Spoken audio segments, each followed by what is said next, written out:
Hey readers! Today is Monday, April the 27th, and we are getting very close to the end of one of my all-time favorite books. So I think we need to jump right in, right? Because many of you are wondering, what is going to happen to Lumpy and his tail, right? Oh, there is poor little Lumpy. Oh, and now there's Stingray. I think now as we've been reading, you probably recognize there's one-eared sheep and plastic. Well, let's read and find out what is going to happen to all of those characters, right? So when we left off, Lumpy had been trying to figure out a way, right, to get down. And he had gotten stuck. Let me back up just a little bit. Being tied up makes Lumpy feel frantic. The knots in the ribbon get tighter and tighter the more he pulls. He tugs harder and harder, grunting his buffalo grunts, and finally jumps off the edge of the bed with the ribbon still attached to his tail. There is no bonk. Lumpy is upside down, tail side up. Can you picture that in your head?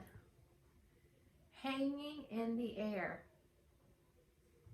He feels sick to his stomach. He tries to scramble back up the side of the bed, but he can't get his feet turned around the right way. He wiggles and tries to lift his head up to chew on the ribbon, but his body is not very flexible. He is stuck. Lumpy?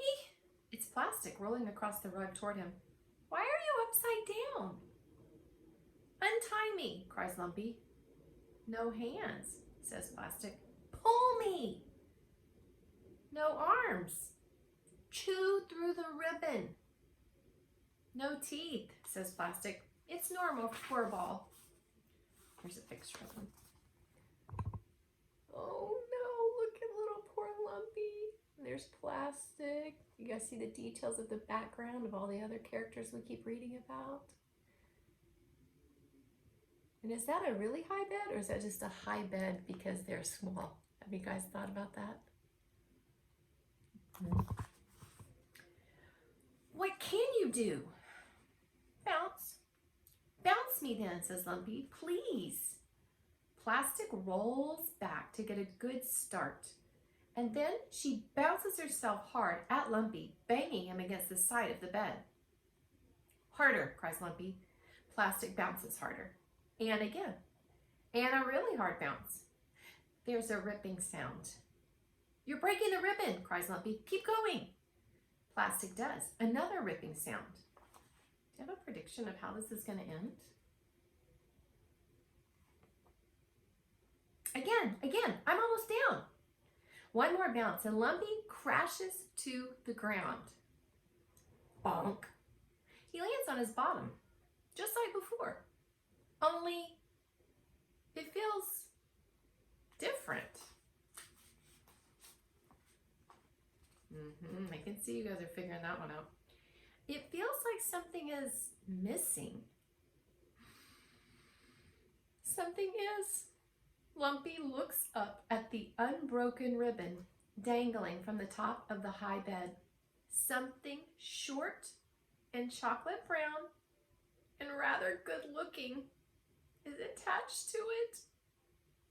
Is that my tail? Cries Lumpy. Says Plastic. It probably might be. I need it! I need it! Lumpy's in tears. There. What will I do without it? There. Oh, I need it very badly. What for? Plastic wants to know. Lumpy sniffs back his tears. He tries to think of an answer.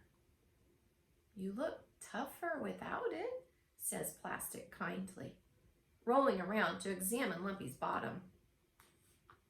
Really? None of the tough buffaloes have tails, lies Plastic. I read it in an animal book. They don't? It's the tough buffalo fashion. Lumpy thinks for a minute. Who needs a tail? Anyway, he sniffs. I don't, says Plastic. I don't either then, says Lumpy bravely.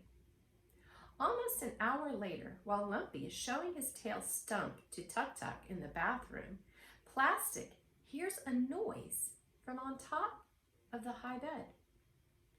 It sounds like whispering. It sounds like Stingray. It sounds like an awful lot like a submarine message. Lumpy, Murphle, Murphle, Murphle, floor, Murphle. Lumpy, Murphle, Murphle, Murphle, floor, Murphle. What do you think that Stingray's up to?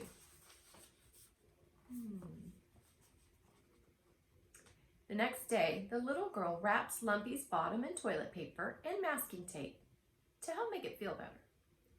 But she does not take him to bed with her that night. In fact, she never takes him to bed again. Lumpy doesn't mind though. He's leapfrogging and laughing and listening to Tuk Tuk explain about hand lotion and dental floss. He is staying up late. After all, he's not sleepy at 8. Chapter 6. It is difficult to find the right birthday present. The little girl's birthday is in a week. She will be 7. There are big plans. A party, a cake, a piñata, friends are coming over. 7 is old, muses Plastic, as she and Stingray look out the window one day while the girl is at school.